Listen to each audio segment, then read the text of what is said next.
আমরা 16 তারিখে আমরা রংপুরে ওখানে আবু সাইদ নামে একজন শিক্ষার্থী নিহত হলেন আন্দোলন করতে যাই।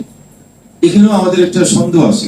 আমি ব্যক্তিগতভাবে আমি মনে করি এটা সন্দেহজনক। আমি স্বরাষ্ট্রমন্ত্রীকে বলেছি এটা তদন্ত করতে, কারণ ওই দিনকে যে ওখানে যে পুলিশের ধাওয়া পাল্টাতে হচ্ছিল সেখানে আবু সাইদ লাঠি হাতে দাঁড়িয়েছিলেন, তাকে হঠাৎ করে গুলি করলেন একজন পুলিশ সদস্য। সেই কারণটা কিন্তু আমার কাছে খুব পরিষ্কার মনে হয়নি। এবং পরবর্তীতে যে যতটুকু দেখেছি যে পুলিশ সদস্যের অতীত ব্যাকগ্রাউন্ড সম্বন্ধে যতটুকু জানা গেছে, সে একসময় ছাত্র শিবিরের সদস্য ছিলেন এই পুলিশ সদস্য। এটা কি পরিকল্পিত ভাবে ওই হত্যাকাণ্ড ঘটিয়ে কি এই ছাত্রদের মধ্যে একটা উত্তাপ ছড়িয়ে বা আগুনে ঘিজানোর মতো তারা একটা চক্রান্তের অংশ হিসেবে ছিল কিনা, সেটাও আমরা তদন্ত করে দেখার প্রয়োজন আছে। আমরা মনে করি যে এখানে বোধহয় এই ধরনের কোন একটা ঘটনা ঘটতে পারে।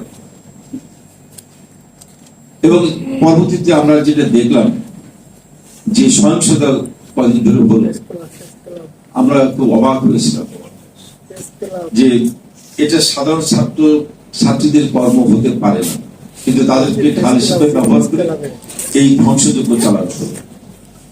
আমরা বরাবরই বাঙালি জাতি কিছুটা হলো আবেগপ্রবণ জাতি, এবং আমরা বলি যে ইমোশনাল এন্ড ডিস্ট্রাকটিভ হিসাবে আমাদের একটা পরিচিতি আছে।